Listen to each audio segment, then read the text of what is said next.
WADA don't correct their urine samples for hydration status, and we see if you take 600 micrograms and dehydrate 2% or 5% body mass, you can go significantly above the WADA threshold, so you're going to get pulled up.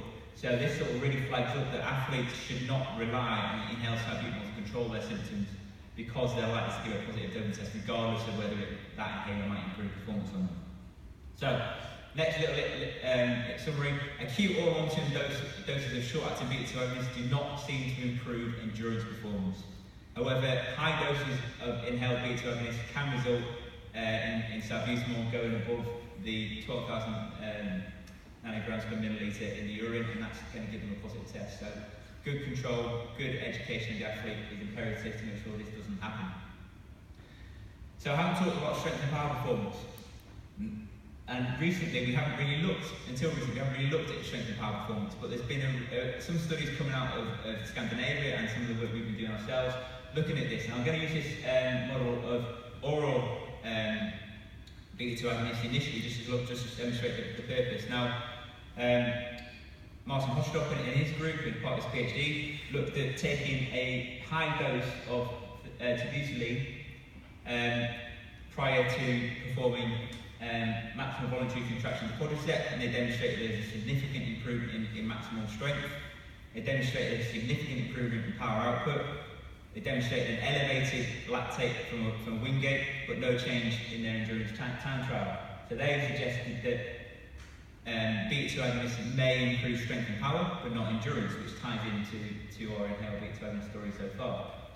When we look at, so the Hostock study was looking at doses that you wouldn't give an athlete really, and a TB is required to use tebusolene.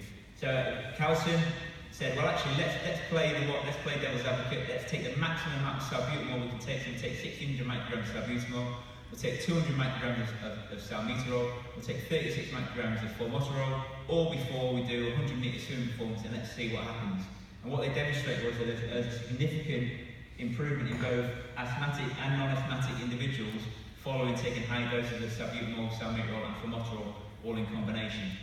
And then, again, they saw an increase in muscle contractility of the quadricep.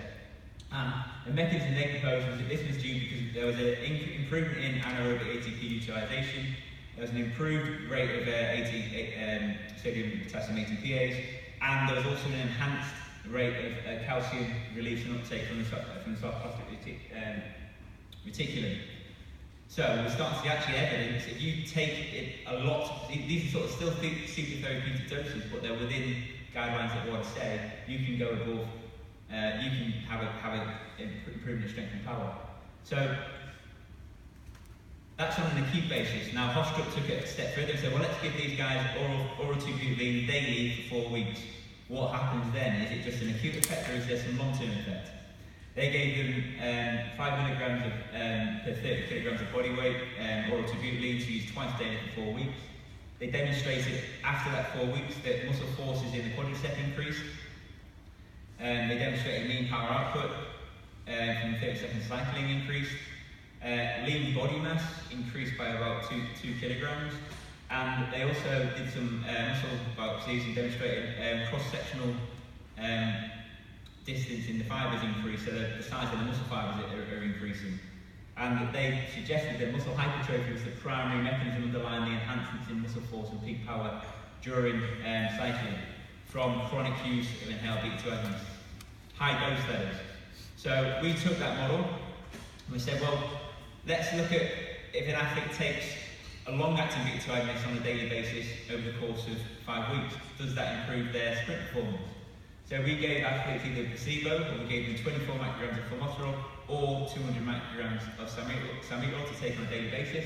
And what we demonstrated was that their sprinting performance improved by about 4 or 5%, and that was a significant improvement after 5 weeks of taking inhaled beta-2 agonists within the WADA sort of anti-doping guidelines. So we're starting to say actually if an athlete is a sprint power performance, maybe they can take advantage of those rules at the moment.